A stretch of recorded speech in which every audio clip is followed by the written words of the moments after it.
बहुमुखी आम समस्त प्रकृत ग्रहण कर पारि ना पर्यंत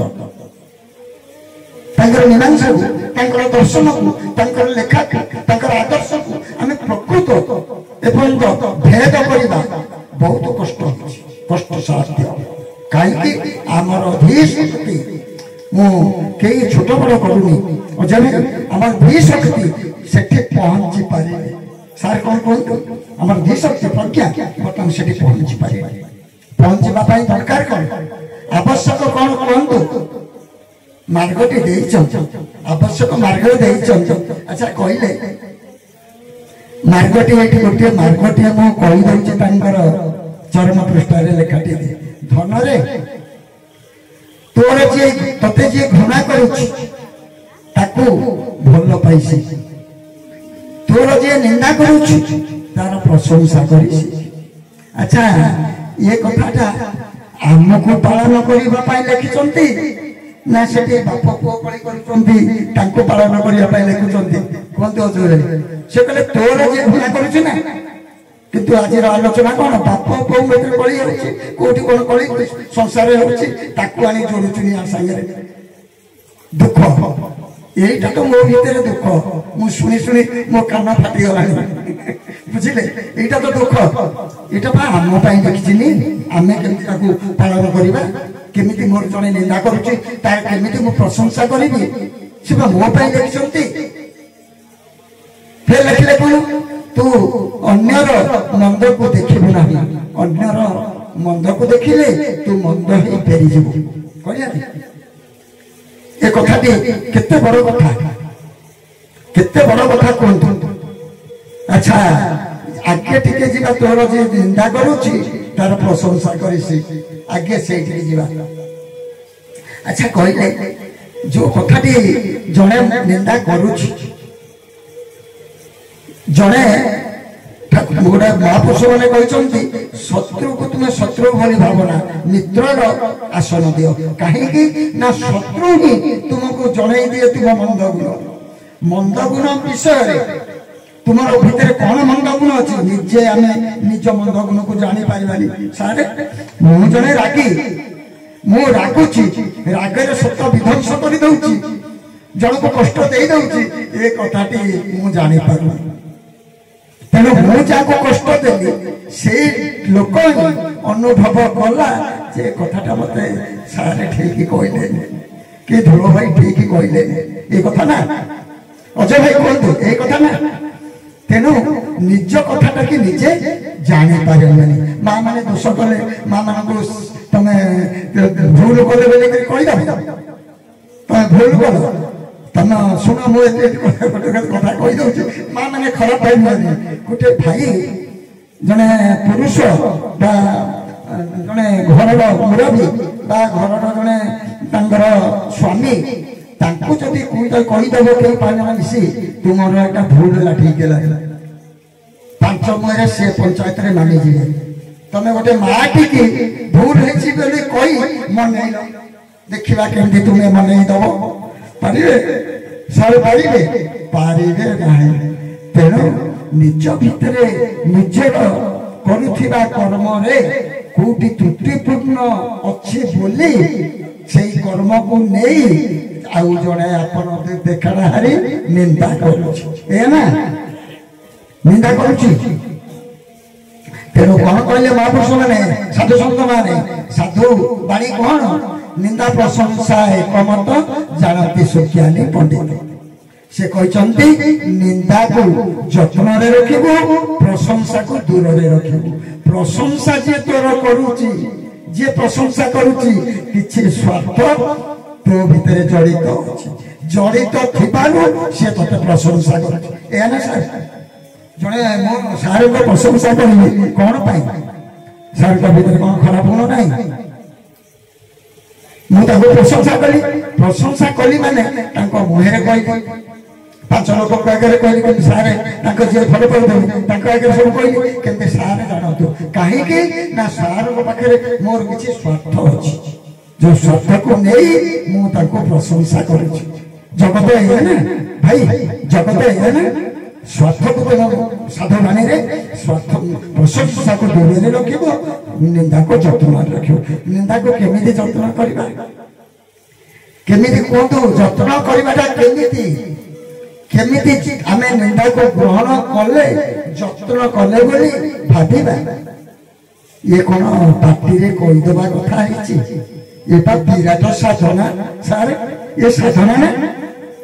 जो साधना पाई गुरु 12 वर्ष शिष्य को बसाती पाखे बसाती बस से साधना टी कौन नीरवता नीरवता हूँ गुरु दरबार साधनार प्रथम पाहाच नीरवता। अच्छा कहले आम सब नीरवता है तो गुरु धर्म आसचे गुरु ग्रहण करे नीरवता है केमिति निंदा को प्रशंसा करबे से हमर प्रशंसा करबा निंदा को आमे ताको जत्न रे रखिबा जत्न रे माने होउची भितरे गमेई दवा मोर निंदा करूची मते गाली दउची ताको भितरे गमेई दे ए ना नीरवता ना अरे ना नीरवता ना ताको उत्तर न दवा ये होची नीरवता। अच्छा आमे ताले केते दिन वर्तमान गुरु धर्मर बा गुरुंकर नीति आदर्शर बा परमार्थ जीवनर आदर्श को केते थोरू अनुप्राणित करी गलेनी आमे ताको एने आलोचना करबा निज भितरे फुटेइबा साथी कोंतो ताको कोन कथारे कहि देबा गप से गपरे कहि देबा गपरे कहि देला हबनी। अच्छा नीरवता नीरवता केते बेले हबो जेते बेले भाबो बा प्रकृति मान हमर जो इंद्रिय मान 10टा इंद्रिय 11 इंद्रिय 10टा इंद्रिय पर हेले के ना इंद्रिय थिले 10 गोटी मन ता संगे गला जुटी मन को धर 11 सकल करिला प्रकाश इंद्रिय मानकर कथा को प्रकाश करूचे के ना मन ता संगे संयोग होउचे के ना भाव भाव भाव को ग्रहण करूचे मन मन क्रियाशील होउचे ए ना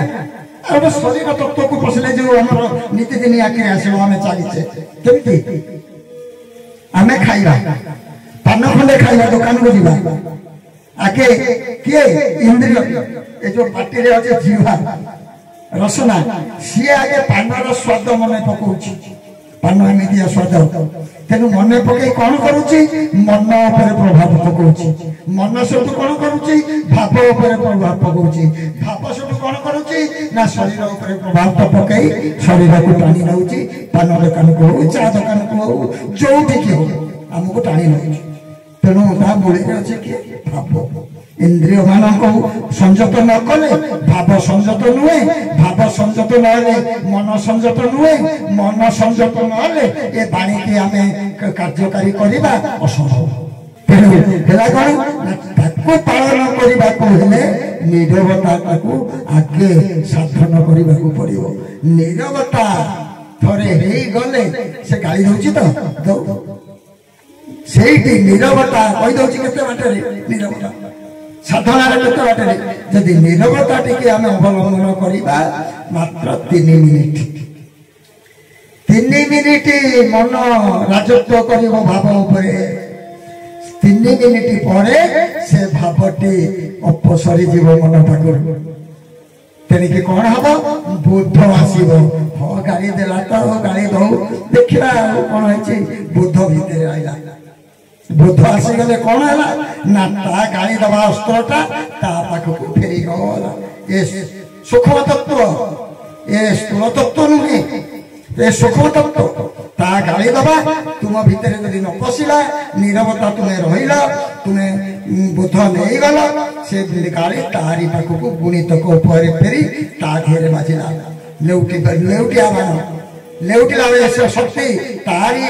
कथा तारी वाक्य तुम भीतर प्रवेश न करी तुम जदि रिएक्टिव हो जाइतांत परिप्रकाश करि जाइतांत तुमे जदि मन भीतर ताकू सेही भली समभाव नै जाइतांत ताले हेतांता कोन ना से भावटा ତା ଭିତରେ ବଢି ବଢି ଆକ୍ରୋଶ, ତମ ଆକ୍ରୋଶ ତା ଆକ୍ରୋଶ ବଢି ଚାଲିଥାନ୍ତା ସମଯୁଦ୍ଧ। ତା ଅସ୍ତ୍ର ତା ପାଖକୁ ଫେରିଗଲା। ଫେରିଯିବା ଦ୍ୱାରା କଣ ହେଲା, ତାକୁ ବିଦ୍ଧ କଲା। ପୁରାଣ ପୃଷ୍ଠରେ ପଢିଥିବେ ଅସ୍ତ୍ର ସବୁ ଲଉଟାଣି ଫେରେଇ ଦଉଥିଲେ। ଅଶ୍ୱତ୍ଥାମା ମାରିଥିଲା ବ୍ରହ୍ମାସ୍ତ୍ର, ବ୍ରହ୍ମାସ୍ତ୍ରକୁ ଇଏ ମାରିଦେଲେ ଅସ୍ତ୍ରକୁ ଲଉଟେଇ ଦେଲେ। ସେ ବ୍ରହ୍ମାସ୍ତ୍ର ଯାଇକିରି ପାଞ୍ଚାଳି ଗର୍ଭରେ ତାର 5 ପୁଅକୁ ମାରିଦେଇ ପଳେଇଲା। ଏଇଆ ନା। ତେଣୁ ଯୋଉ ଅସ୍ତ୍ର ଫେରିବ ସେ ଅସ୍ତ୍ର ନିନ୍ଦା କରୁଥିବା ବ୍ୟକ୍ତି କି କ୍ଷତ ବିକ୍ଷତ କରିଦବ। ମୁଁ ଅନୁତାପ ଅନୁଶୋଚନା ଭରିଯିବ ତା ଭିତରେ। ମୁଁ ସାରକୁ ଏତେ ଗାଳି ଦେଲି, ଏତେ କୁଚ୍ଛା କଥା କହିଲି, କିଛି କହିଲେନି। ଗୁଣି ହବ ସେ କଥାକୁ ଗୁଣି ହେଇ ଦିନେ ନା ଦିନେ ତା ମୁହଁରୁ ବାହାରିବ ଯେ ସାରଙ୍କ ଭଳି ବ୍ୟକ୍ତି, ସହିବା ବ୍ୟକ୍ତି ସୃଷ୍ଟିରେ ନାହାନ୍ତି। ଯେତେବେଳେ ସିଏ ସାରଙ୍କର ପ୍ରଶଂସା କରିବ, ଯେତେବେଳେ ଗାଳି ଦଉଥିବା ଲୋକ ମତେ ପ୍ରଶଂସା କରିବ, ସେତେବେଳେ ଜାଣିବି ମୋର ସାଧନା ସଫଳ ହେଇଯାଇଛି। ବୁଝିଲା? ସେ କଣ ଛୋଟିଆ କଥା, ନିର୍ଯୋଗ ନିରବତା ଭିତରେ ରଖିଲେ ହବ? ଦଙ୍ଗଜ ହେଇ ଘାଣ୍ଟି ମତେ ଏମିତି କହିଲା, ଘାଣ୍ଟି ଘୁଣ୍ଟି ବାହାରି ପଡିବ ପା। Action reaction ବାହାରିବନି? ନିରବ ହେଇପାରିବା? ସାଧନା ହେଲାଣି। ତେଣୁ ଠାକୁର କେତେ ଏ କଥାଟି ମାନସ ସ୍ତରର କଥା, ବୁଝିଲେ ନା? ଅତି ମାନସ ସ୍ତରର ଜ୍ଞାନ ଚରମ, ଜନନୀ ଜଠର ଦ୍ୱାରା ଅତି ମାନସ ସ୍ତରର ଜ୍ଞାନ, ଅବ୍ୟକ୍ତର ଜ୍ଞାନ। ହଁ, ତେଣୁ ସାଧନା କରିଗଲେ ତା ଭିତରୁ ଆସିବ ଯେ ଯୋଉ ଆମେ ଫଳଟି ପାଇବା, ତାହା ହଉଛି ସିଦ୍ଧି, ସିଦ୍ଧ ଫଳ। ସେ ସିଦ୍ଧ ଫଳ ଆମେ ଭୋଗ କରିବା। ସାଧନା ନ କଲେ କାହିଁକି? ଏ ହେଲା କଥାଟି।